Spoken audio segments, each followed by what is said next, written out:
Hello viewers, welcome to radio Dwarka पैसे की पाठशाला। एक काफी कॉमन क्वेश्चन जो सब पूछते हैं वो है इन्फ्लेशन क्या होता है और क्यों होता है। तो आज हम उसी चीज को कवर करते हैं। इन्फ्लेशन का मतलब होता है जब प्राइजेस जो नॉर्मल गुड्स एंड सर्विसेज होते हैं उनके बढ़ जाते हैं, या हम इसको दूसरे वे से कह सकते हैं जब हमारे पैसे की परचेजिंग पावर कम हो जाती है, उसे इन्फ्लेशन कहा जाता है। इन्फ्लेशन मेजर होता है सीपीआई में, यानी कि कंज्यूमर प्राइस इंडेक्स में।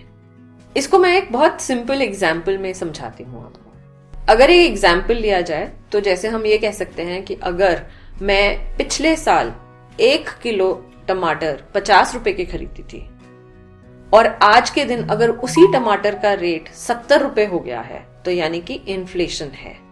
जो प्राइस इंक्रीज है वो बिकॉज ऑफ इन्फ्लेशन है। सो आई एम श्योर आप समझे होंगे कि इन्फ्लेशन क्या होता है। पर अब हम देखते हैं कि इन्फ्लेशन क्यों होता है। सो इन्फ्लेशन 2 कारणों से होता है, या तो डिमांड पुल की वजह से या कॉस्ट पुश की वजह से। सो हम दोनों को आपको एक एग्जाम्पल से समझाते हैं। एक गांव में सपोज एक छोटी सी शॉप है और वो एक अकेली शॉप है जहां से सारे गांव वाले सामान लेते हैं, और सारे गांव वालों को अज्यूम कर लेते हैं कि इक्वल इनकम मिलती है, तो उनकी स्पेंडिंग भी रफली इक्वल ही होती है, एंड इस वजह से वो शॉपकीपर उसी अमाउंट का सामान रखता है अपने यहाँ पर। बट अगर एक गवर्नमेंट पॉलिसी पास होती है या एक एक्स्ट्रा इनकम जनरेट होती है और सबकी इनकम उस गांव में अगर डबल हो जाती है, यानी कि अगर वो 100 रुपए कमा रहे थे तो आज अगर वो 200 रुपए कमाने लगते हैं, तो क्या होगा?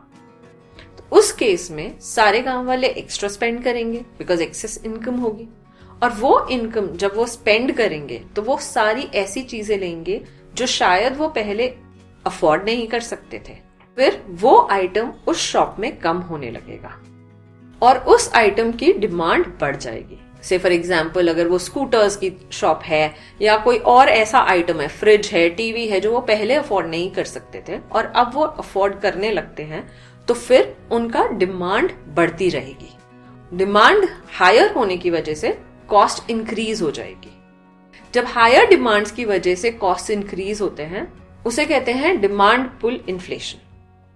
अब हम समझते हैं दूसरी इन्फ्लेशन का टाइप, यानी कि रीजन क्यों इन्फ्लेशन बढ़ता है, और वो होता है कॉस्ट पुश इन्फ्लेशन। यानी कि जब आपके रॉ मटेरियल्स के कॉस्ट, आपकी ट्रांसपोर्टेशन की कॉस्ट और बाकी सारी रीजंस जो एक प्रोडक्ट बनाने में लगती है उनकी कॉस्ट्स बढ़ जाती हैं, तो ऑटोमेटिकली जो आइटम आपका 100 रुपए में बिक रहा था आज शायद वो 110 में बिक जाए या 120 में बिक जाए, तो automatically cost of the product increases and that is cost push inflation. So ये 2 मेन रीजंस होते हैं इन्फ्लेशन के बढ़ने के, या तो डिमांड की राइज की वजह से या कॉस्ट की राइज की वजह से। एक थर्ड फैक्टर मॉनेटरी पॉलिसी या आरबीआई एक्शंस का भी होता है, जिस वजह से इन्फ्लेशन पे इम्पैक्ट पड़ता है। सो ये था इन्फ्लेशन एंड क्यों इन्फ्लेशन बढ़ता है। आई एम श्योर इससे आपको क्लैरिटी मिली होगी, और ये प्रोग्राम आप अपने फ्रेंड्स, फैमिली, चिल्ड्रन सबके साथ शेयर करेंगे और उनकी नॉलेज बढ़ाएंगे। If you like the programme, definitely like and comment and share it with your friends and subscribe to our channel if you're not a subscriber. Thank you.